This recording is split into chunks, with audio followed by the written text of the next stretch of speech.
a look at the vehicles, it says to protect and serve. We use that as our mantra. We want our vehicles that we're coming out with to protect and serve the officers.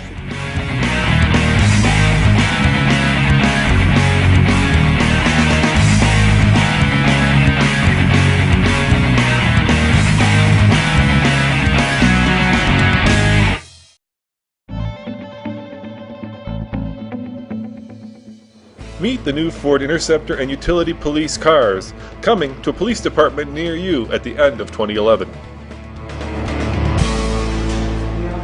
We've been the dominant leader in the police industry for years, capturing over 70% market share. And Crown Victoria was the right vehicle at its time for the product. But it's time to transition to a new generation of police vehicles. What's your first impression? What's your immediate reaction? I like them. Yeah? Yeah.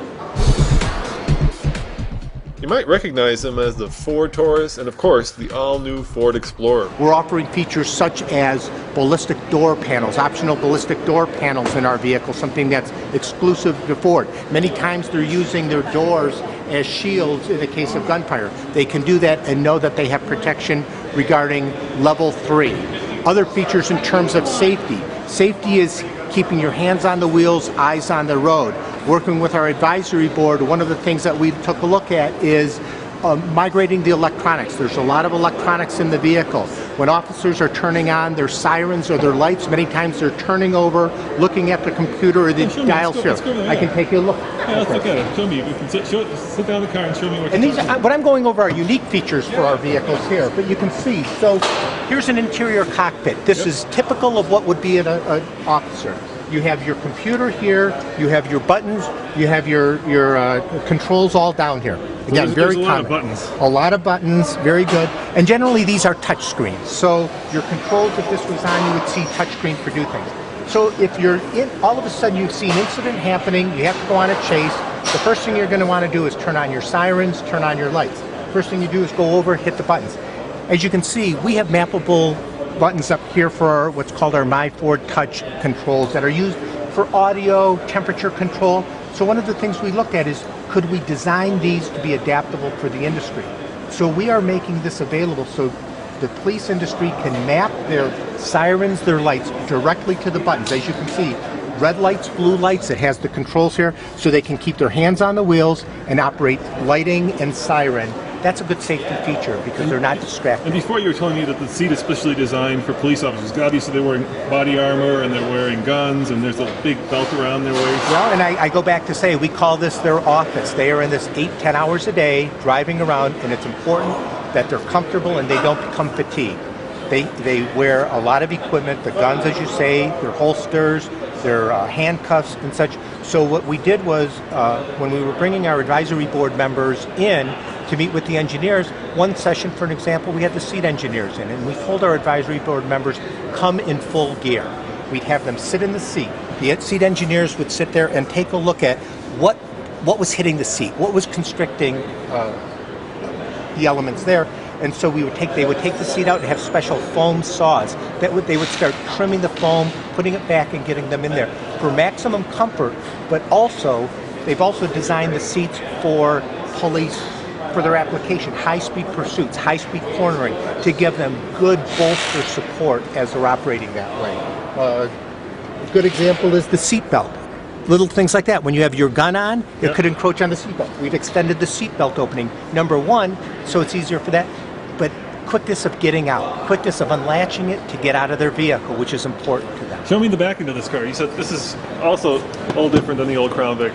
Well, what we've done is, many people, you take a look at this here, and we have designed, the idea was to have maximum package on this. And the package of the sedan, I'll start with the sedan and the utility, both exceed the dimensions of the Crown Victoria in terms of legroom.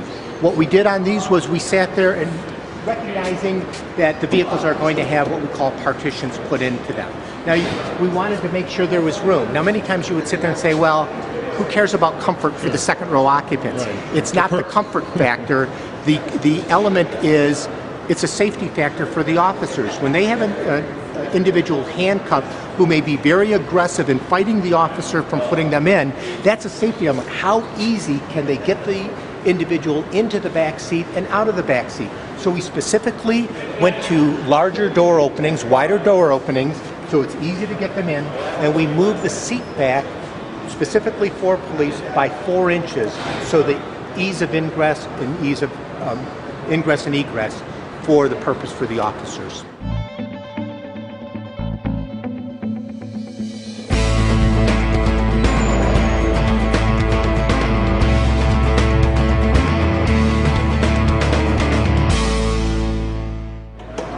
All right, so let's talk about the power plants. Okay. This is the base, you said, the 3.5. Tell me about this power plant and tell me about the specifications of the car. Okay, what we have is, what's nice is where they had a single Crown Victoria offering before, today we're giving them the choice. We started off before the sedan and the utility, so let's call that choice number 1. Right. Choice number 2 would be front-wheel drive or all-wheel drive. Third choice could come down to power plants. The power plants for the base unit is 3.5 liter TI VCT, twin independent variable cam timing, that will deliver in excess of 270 horsepower. Now by comparison, the Crown Victoria V8 is only 250. So it's extremely powerful, but most importantly, it's fuel efficient. And in today's environment, when agencies are under budget constraints, any way that we can save them money without compromising on performance is important to us. So the base 3.5 liter V6 has done extremely well in police testing and certainly delivers increased performance versus the Crown Victoria V8. Now the one that people are being curious about is the EcoBoost, right? It's the EcoBoost, exactly right. It's a turbo. 3.5 liter EcoBoost, or direct injected GTDI, gas turbo direct injection power plant. Now that power plant is going to deliver in excess of 365 horsepower, and that has just set records at all police tests out there. That is a high pursuit, powerful performing engine that is available for applications where they need that. And that's what's nice about having the choice is the agencies aren't restricted to only one. They can now select what best meets the needs of their agency.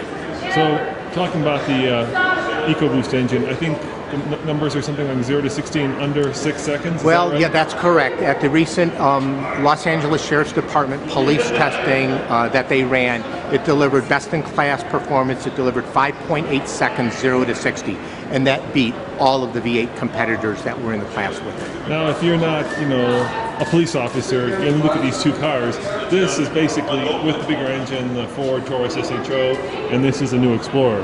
But they're different, you say. You say they're very different from what the... They are very, very different. These are purpose-built vehicles for the police industry. Yes, do they use the basic foundation of the D3? But we have other products that are on this D platform also.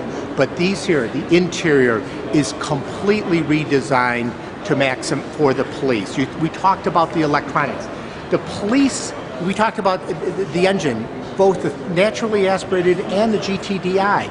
The police operate in much different conditions, so you needed to have increased cooling for both the transmission and the radiator. So we have put these through police durability cycling, power takeoff units.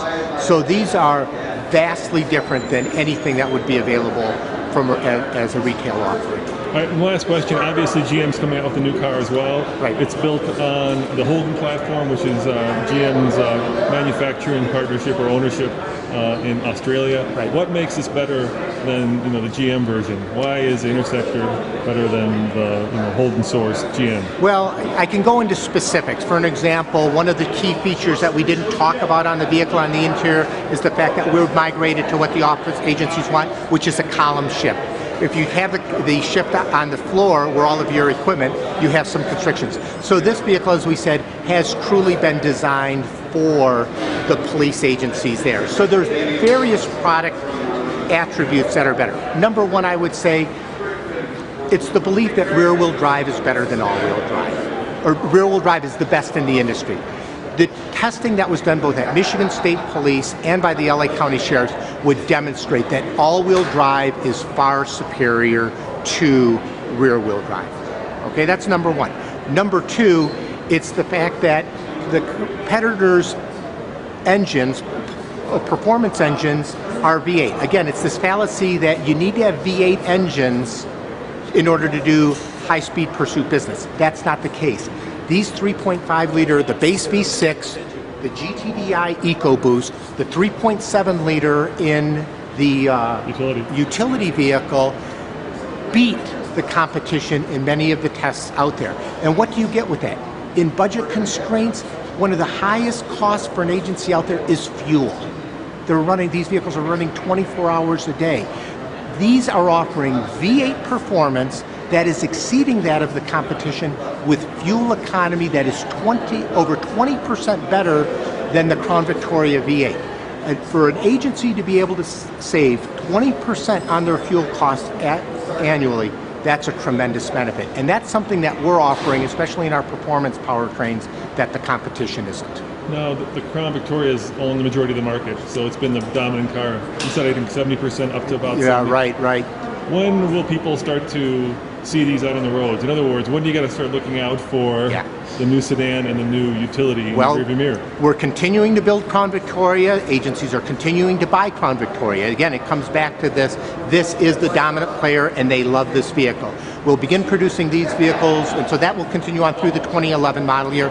We'll begin producing these vehicles in the fourth quarter of 2011. So shortly when the Crown Victoria starts phasing out, these vehicles will start production. So basically 2012, start looking for these in That's your correct. mirror. Thanks. Crown Vic's been around a long time, but it's been a workhorse, you know. It's been around. It's been around a long time because of that. It's proven itself there, and that's one of the things that the new vehicles are going to have to do is prove themselves, and time will only tell. You know, I couldn't have said it better myself. Roman Micah reporting for TFLcar.com.